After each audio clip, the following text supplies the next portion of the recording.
Imagine standing ankle-deep in river water that runs red, not from the sunset, but from men who believed a single thrust of a spear could rewrite destiny. Ahead, the hush that falls between charges feels almost holy, until an unearthly trumpet shatters it. From the far bank lumbers a shape no Roman legionary has ever seen, an elephant swaying like a living wall, tusks plated in bronze, tower topped by archers whose arrows glitter like wasps in dying light. For one heartbeat, the veteran beside you forgets every drill on the Campus Martius. His shield dips as though the weight of the unknown pries it from his arm. Across the field, King Pyrrhus of Epirus, heir to Achilles by blood or at least by legend, raises a scar-streaked hand. He has wagered an entire kingdom on this day, lured across sea and prophecy to test the boast that Rome, still a republic of farmers, can grind any invader into wheat chaff. The ground between the two armies is no wider than a modern football pitch.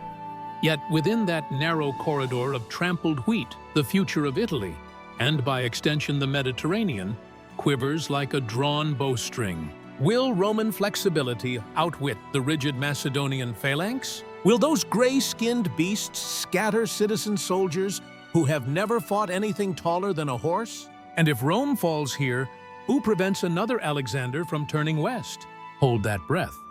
The first collision at Heraclea is seconds away, and its shockwaves will echo for 2.5 millennia, right up to you, listening now, wondering how a half-forgotten clash beside the Siris River could still matter to the digital world you live in. To understand why Heraclea in 280 BC crackles with such magnetic tension, we have to rewind to an Italy in transition. Rome has just subdued the Samnites, clipped the Etruscans, and planted its standards on the Adriatic coast. Yet the boot still teems with independent Greek colonies who call themselves Magna Graecia. Foremost among them is Tarentum, a rich port city that watches Roman expansion with the same dread a candle feels for a creeping draft.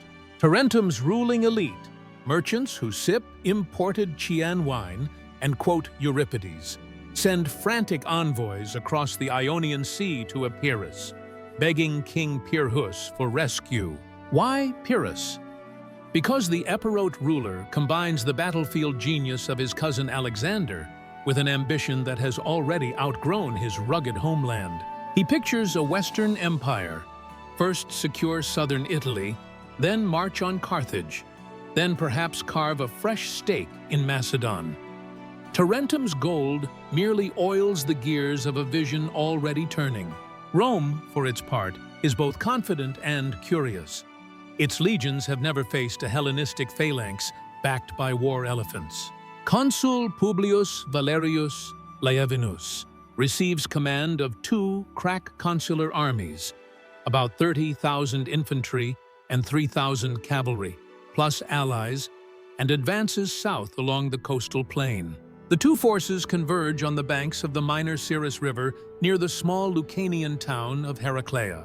No marble temples here, no fortress walls, just a patchwork of barley, vineyards, and startled peasants who will later sell arrowheads as souvenirs. Across the river, Pyrrhus deploys roughly 25,000 infantry, half of them Macedonian-style Sarissa phalangites, 2,000 archers and slingers, 3,000 Thessalian and Tarentine cavalry, and 20 armored elephants culled from Ptolemaic Egypt.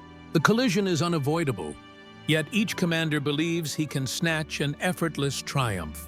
Laevinus expects the famous Roman manipular flexibility to outflank a slow phalanx. Pyrrhus assumes the sheer novelty of elephants will fracture Rome's line before pylons ever fly. Both are half right, which is precisely why the battle degenerates into a suspenseful slugfest, whose outcome hangs on a single order barked at exactly the right, or wrong, second. Today, you will witness that order. Hear the crunch of bronze-tipped pikes on shields of layered ox hide. Feel the panic of Italian cavalry as shadows the size of siege towers fall over them, and glimpse the first seed of the very phrase, a Pyrrhic victory. But more importantly, you'll grasp why Heraclea marks the moment Rome steps onto the grand Hellenistic stage, sword first, never to step off again. Fasten your imagination's helmet. We march for the Siris. The dawn of June 280 BC spills gold across the Siris floodplain, but nobody on either side admires the view. Roman engineers wake first, splashing knee-deep to measure fords. The river is narrow, 30 paces, and sluggish from late spring meltwater, but its banks drop steeply. Laevinus decides on a bold move: cross immediately and bring battle to Pyrrhus before the Epirote scouts finish mapping the terrain. Trumpets blare. Legionaries lock scutum to scutum, forming a living causeway while pioneers fill shallows with willow fascines.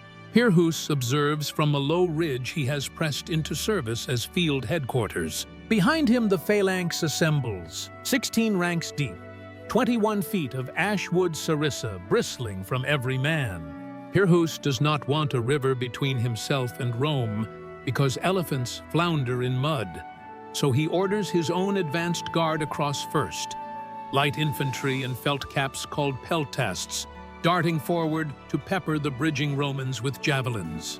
A skirmish erupts: stones, arrows, sling bullets. The din is enough to scatter birds nesting in riverside tamarisks, but not enough to stop the Roman assault bridge. Within an hour, the entire consul's army stands on the eastern bank, maniples fanning out like hinges on a folding fan. Laevinus opens the clash with what Romans excel at in these years: a left-wing cavalry probe. He unleashes 1,200 equites, sons of senators whose armor shines like coin, straight at Pyrrhus's right. The Salian horsemen countercharge, crouched behind concave shields that deflect javelins into the sky. First contact is a thunderclap. Two wedges smash together, lances shatter. Men switch to Xephus and Gladius, carving at joints in armor. Dust cloaks the melee, hiding individual acts of heroism later embroidered into campfire legend. Pyrrhus rides among his own troopers, reins in mouth, sword in fist, hurling pointed encouragement as though words alone can harden muscle. His presence steals the line. The Salians feint a retreat, then slap reins across horse necks and wheel right, peeling the Roman probe sideways so sharply that rank discipline frays. Laevinus reads the shift and dispatches a second cavalry wave from the reserve, but now Pyrrhus springs his first surprise. Tarentine skirmishers dart from behind the phalanx, loosing heavy darts into exposed Roman horse flanks. In minutes, the Roman left is fighting on two fronts: forward lances, sideways javelins, bleeding cohesion like water from a cracked amphora. With cavalry locked and dust rising, the infantry commanders advance. On Rome's side, maniples move like articulated fingers, each block 60 men, 3 lines deep, gaps between units allowing lateral flow. On Pyrrhus's side, the phalanx, glittering with bronze greaves, descends the slope. Sunlight ricochets off thousands of sarissa butt spikes, hitched over soldier shoulders like a pine forest uprooted and marching. They slam. The first impact feels less like two walls meeting than like a tide hitting jagged rock. Sarissas thrust in unison, punching at Roman shields. Legionaries hurl pilums, many snapping under concentrated pikeheads, but enough bending into shafts to create a thorn maze that fouls phalanx grip. Some Romans dart into gaps, stabbing upward at phalangite throats. Others hack sarissa shafts to splinters. Phalanx momentum stalls, yet its sheer weight compresses the maniples. Roman centurions roar for momentum, but can't shift the iron hedge. Enter innovation. Laevinus orders Triarii, the veteran third line, to kneel, plant shields, and spear outward in a low phalanx mimic. Above them, Principi lean in to thrust. Behind, Hastati lob reserve Pila over their heads. The result is a 3-story kill box that blunts the pike forest long enough for Roman flanks to creep around its edges. Pyrrhus sees this and dispatches Cretan archers to rake any Roman detour. Arrow clouds buzz, tunics darken with blood, maniples hesitate. That moment of wavering, slight as the flick of a sparrow's wing, is all Pyrrhus needs to shout the signal every man has rehearsed for weeks: Elephantes! From a screened dell behind his lines emerge 20 creatures taller than city gates, each draped in chainmail barding, each bearing a wooden tower packed with archers and javelin men. Their mahouts drive iron goads just behind the ears, steering them toward the Roman center, already buckling under pike pressure. To a legionary who grew up on stories of boar hunts and Sabine raids, an elephant is myth incarnate. Horses rear. Some riders are thrown. Infantry toss pila futilely. Shafts bounce off leather-padded hides. The beasts crash against shields, tusks hooking men into the air, stamping bodies into churned chalk. Dust whipped up by their feet cloaks everything in ochre fog. Inside it, human screams blend with trumpet-like bellows that feel as though the earth itself howls. Laevinus pulls a desperate trick. He orders the exposed maniples to part into alleys, inviting elephants deeper. Skirmishers armed with flaming darts spring from these channels, hurling sparks under the elephants' bellies. A few beasts panic, spinning and crushing friendly pike ranks. Pyrrhus lashes forward his personal guard to corral them, risking sword reach of his own thrashing beasts. For minutes, chaos reigns, phalanx blocks split by crazed elephants, Romans chasing openings only to find new tusks in gloom. Then, through sheer noise discipline, a hallmark of Hellenistic drilling, the mahouts reassert control, steering the majority back toward Roman lines like shepherds nudging giant, frightened cattle. The renewed push finally detonates the Roman center. Manipular lines buckle, tear, collapse. Many retreat toward the Siris, clambering down banks slick with blood and mud. Elephants cannot follow the steep slope efficiently, so Pyrrhus turns them toward the still intact Roman right wing to finish the job. Yet Rome does not die easily. On that right wing stands Decius Mus, tribune and scion of a family famous for self-sacrifice. He rallies survivors, draws them up on slightly higher ground studded with vineyard trenches, and shouts that no Roman crosses the river twice the same day, meaning forward in mourning, backward in panic. Spears point outward, shields overlap. Slingers fetch stones from trellis walls. Pyrrhus, keenly aware that time favors whichever army keeps its nerve, gambles. He takes his cavalry, those Thessalians who earlier flanked the Roman left, and swings them like a door hinge toward Decius Mus. The maneuver exposes his own right flank to possible counterattack, but he calculates that a spectacular cavalry charge will shatter Roman morale so thoroughly the risk becomes moot. Horns blow. Thessalian horses thunder downhill, sun glancing off cuirass and rain hardware. They expect the Roman pocket to fold. Instead, they collide with a hailstorm of sling stones aimed at horse faces, javelins pitched to tumble and shear tendons, and pila thrust low into animal chests. Dozens of horses crash. Riders somersault into dust. The charge stalls within the length of a thrown spear. Decius Mus orders a counter-push that slices halfway through the cavalry knot, bagging prisoners and scattering the rest across the field. From his hilltop, Pyrrhus sees cavalry dreams wrecked and understands the battle is hemorrhaging into stalemate. But he has one card left: himself. Grabbing a fresh shield from a fallen bodyguard, he gallops to the faltering phalanx center, leaps off, and physically drags men back into line. Legends say he fought bareheaded, so Romans could witness his fearless profile and doubt their own gods. Whatever the truth, his presence electrifies the Epirotes. The phalanx pivots, presenting a fresh hedgehog wall. Elephants, now corralled, lumber behind. The psychological weight of seeing those beasts intact after such chaos breaks what remains of the Roman formation. Laevinus signals general withdrawal. Disciplined as ever, Romans do not rout. Cohorts retreat step by step, shields outward, until they reach the riverbank causeway assembled at dawn. Elephants attempt pursuit, but slip.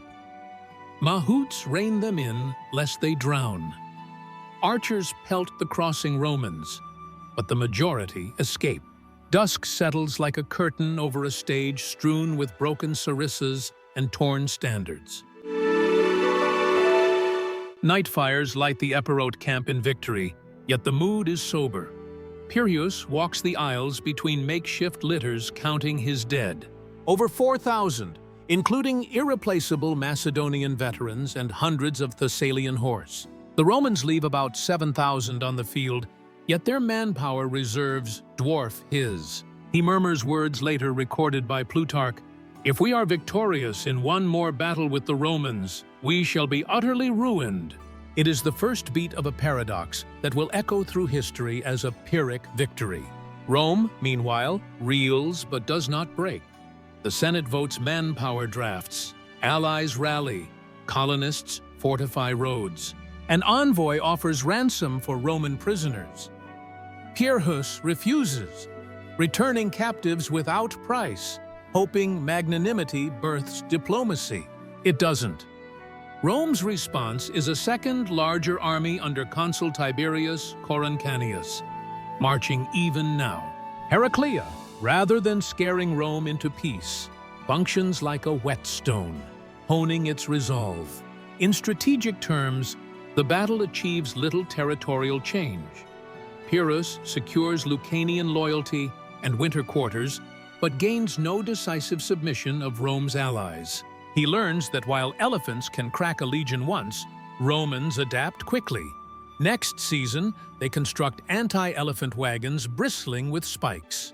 Thus, Heraclea stands as both apex and prelude.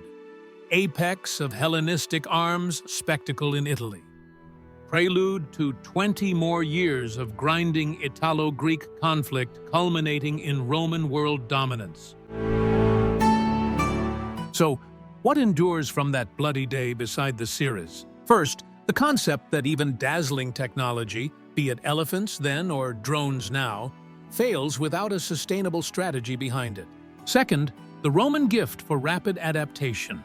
After Heraclea, they tweak tactics, weapon weight, even trumpet calls to spook elephants. Third, the reminder etched in Pyrrhus's own bitter quip. Victory defined only by who holds the field at dusk can bankrupt the very future it aims to secure. Stand in any boardroom, battlefield, or life crossroads and the question lingers. Will your next triumph cost more than it rewards? Heraclea answers with hoofprints fossilized in clay. Measure ambition not by the roar of the first charge, but by the quiet count of allies, reserves, and resilience when dust settles. If this tale of valor and consequence stirred your thoughts, march with us into more untold corners of ancient warcraft. Hit subscribe, rally the notification bell, and fortify our ranks with your comments below. Tell us which clash of shields you want animated next. History is not a silent ruin, it is a living drill ground, and together we'll keep its echoes ringing.